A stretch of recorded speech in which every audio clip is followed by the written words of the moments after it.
मैं आपको एक कहानी सुनाता हूँ। किसी गांव के एक घर में सुंदर बगीचा था, जिसके चारों तरफ सफेद बाढ़ थी। बाढ़ की दूसरी तरफ नाला और एक सड़क थी।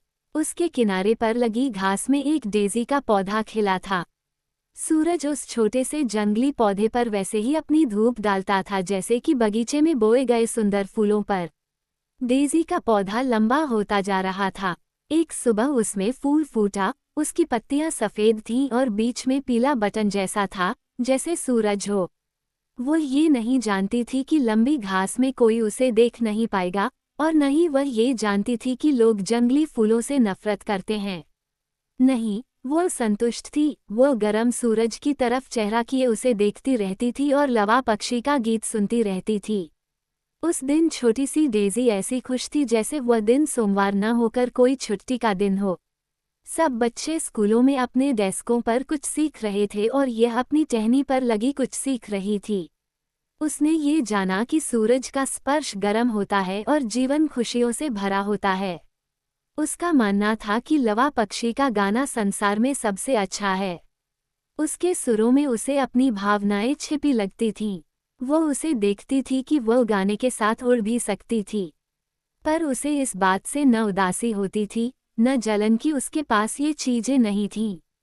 वह सोचती थी कि मैं सुन सकती हूँ और देख सकती हूँ। सूरज मुझे गरमाई देता है और हवा मुझे चूमती है। मैं तो बहुत अमीर हूँ। बाढ़ की दूसरी तरफ वाले बगीचे में बड़े सुंदर फूल लगे थे जो बड़े हो रहे थे। उनमें खुशबू कम थी, पर गर्व बहुत था। पियोनिया फूल अपने को फुलाकर गुलाब से बड़ा होना चाहता था, हालांकि इससे कोई फर्क नहीं पड़ता था। ट्यूलिप फूलों का रंग बड़ा सुंदर था और वे इस बात को जानने की वजह से सीधे तने खड़े थे जिससे सबकी नज़र उन पर पड़े। उनमें से किसी ने भी बाढ़ के बाहर डेज़ी की तरफ ध्यान तक नहीं दिया। पर वह उन्हें देख रही थी और सोच रही थी, ये फूल कितने महंगे और सुंदर लग रहे हैं। मैं जानती हूँ कि सुंदर गीत गाने वाली वह चिड़िया उनके पास जरूर जाएगी। भगवान का शुक्र है कि मैं इनके पास ही हूँ। मैं यहीं से सब कुछ देख सकूंगी। उसी वक्त लवा जमीन पर उतरी, लेकिन वो पियोनिया या ट्यूलिप के पास न जाकर डेज़ी के पास की घास पर उतरी। बेचारी डेज़ी इतनी इज्जत पाकर ऐसी अचकचा गई कि समझ ही नहीं पा रही थी कि क्या सोचे। छोटी सी चिड़िया डेज़ी के आसपास नाच नाचकर गा रही थी, घास कितनी नरम है, ये छोटा सा फूल कितना प्यारा है। इसके दिल में सोना है, इसकी पोशाक चांदी की है। असल में लवा को डेज़ी के बीच का पीला रंग सोने जैसा लगा और उसकी सफ़ेद पत्तियां चांदी जैसी चमक रही थीं। डेज़ी की खुशी का बयान नहीं किया जा सकता। चिड़िया ने अपनी चोंच से उसे चूमा, उसके लिए गाना गाया और फिर नीले आकाश में उड़ गई। डेज़ी को सहज होने में 15 मिनट लगे। उसने शर्माते हुए बगीचे की तरफ नजर डाली। उसे लगा सब फूलों ने उसे इज्जत पाते हुए देखा होगा। पर ट्यूलिप पहले जैसे सीधे खड़े थे, सिर्फ गुस्से से उनके चेहरे कुछ और लाल हो गए थे। पियोनिया मोटे दिमाग के थे। अच्छी बात ये थी कि वे बोल नहीं सकते थे, नहीं तो शायद डेज़ी को एक दो बात सुना देते। पर जंगली फूल को उनकी नाराजगी का पता चल गया था, जिससे वह दुखी हुई। उसी समय एक नौकरानी तेजधार वाला चाकू हाथ में लिए हुए बगीचे में गई और सीधी ट्यूलिप तक गई और एक के बाद एक सारे फूल काट लिए। डेज़ी ने ठंडी सांस लेते हुए सोचा, कितनी बुरी बात है कि उनके लिए जीवन खत्म हो गया। नौकरानी फूल लेकर घर में चली गई। अब डेज़ी खुश थी कि वह बाढ़ के दूसरी तरफ घास में थी और सिर्फ एक जंगली फूल थी। रात आने पर उसने अपने पत्ते मोड़े और सोकर चिड़ियों और सूरज की गर्माई के सपने देखने लगी। अगले दिन जब सुबह की ताजी हवा में डेज़ी ने खुशी खुशी अपने पत्ते ऐसे खोले जैसे गोरी गोरी नन्ही बाहें हों, तो उसे फिर चिड़िया का गाना सुनाई दिया, पर अब उसकी आवाज़ और गाना दुखी और उदास था। उसके दुख का कारण ये था कि उसे पकड़कर पिंजरे में डाल दिया गया था। पिंजरा खुली खिड़की में रखा था, पर वो उसमें बंद थी और बहुत उदास थी। वो उस वक्त के गीत गा रही थी जब वो ऊंचे आकाश में उड़ते हुए या अनाज के हरे भरे खेतों में गाया करती थी। तब उसके पंखों में आज़ादी की ताकत होती थी। छोटी डेज़ी उसकी मदद करना चाहती थी, पर कैसे करती?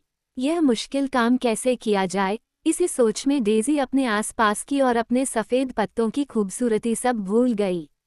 वह सिर्फ उस चिड़िया के बारे में सोच रही थी जो पिंजरे में थी और जिसकी वह मदद नहीं कर सकती थी।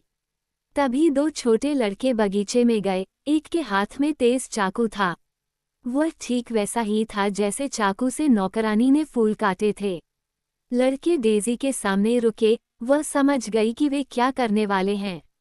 जिस लड़के के हाथ में चाकू था उसने घास पर एक चौकोर निशान लगाया। डेज़ी उनके बीच में थी।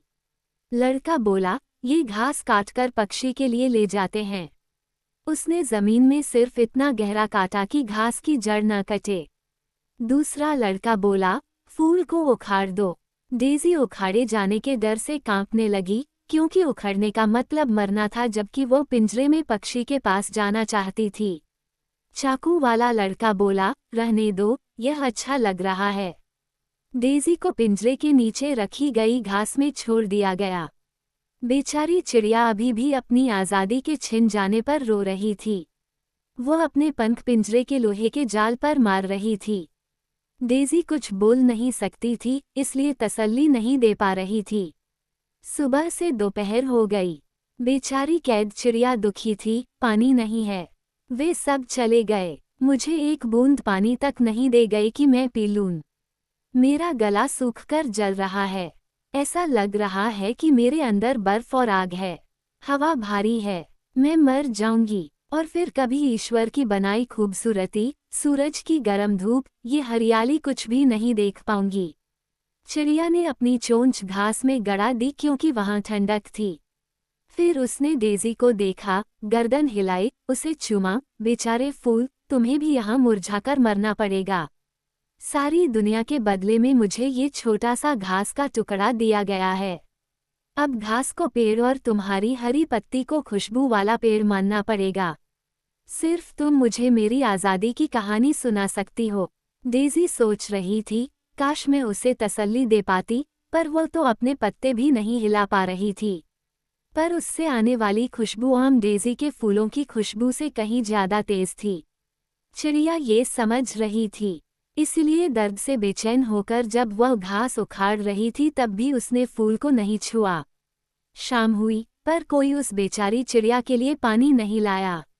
उसने अपने पंख फैलाए, उसका छोटा सा शरीर कांपा, फिर उसने अपना सिर फूल की तरह मोड़ा। दिल में आज़ादी की चाहत और पानी की इच्छा लिए एक आखिरी आवाज़ के साथ वह मर गई। डेज़ी उस रात पिछली रात की तरह अपने पत्ते नहीं मोड़ पाई। उसने दुखी होकर अपना छोटा सा सिर नीचे की तरफ झुका दिया। अगली सुबह लड़के आए। पक्षी को मरा हुआ देखकर बहुत दुखी हुए।